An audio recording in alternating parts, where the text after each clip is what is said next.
ایک دن حضور نے فرمایا، امام سیوطی نے بھی اس کو لکھا ہے اور امام طبرانی نے بھی، ایک دن حضور نے فرمایا چچا کل گھر رہنا، میں آپ کے گھر آؤں گا۔ اور یار سارا زمانہ منت کرے کہ لنگ کئی مہینے تے برس گئے تے تیری دید نو تیدے ترس گئے، لوگ منت کرے اور یہاں حضور خود فرمایا چچا میں آؤں گا کل تمہارے گھر۔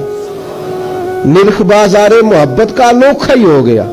نبی کریم صلی اللہ تعالی علیہ وسلم نے فرمایا چچا کل گھر رہنا، میں آؤں گا۔ چاشت کی نماز کے بعد محبوب ان کے گھر گئے، اتنا پیار ہے چچا سے، اتنی محبت ہے نبی پاک کو، اپنے اس قریبی سے تشریف لے گئے اور پھر ان کو سارے خاندان سے کہا ایک جگہ اکٹھے ہو جاؤ۔ جب وہ اکٹھے ہو گئے تو اپنی مقدس چادر اوپر ڈال دی سب کے، اور پھر ہاتھ اٹھا کے کہا اللہ یہ میرے چچا ہے، میرے والد کی جگہ ہے، یا اللہ یہ میرا خاندان ہے، مالک جس طرح میں نے انہیں اپنی چادر میں چھپا لیا ہے تو بھی رحمت میں چھپا لینا اور دوزخ سے ہمیشہ کے لیے دور فرما دینا۔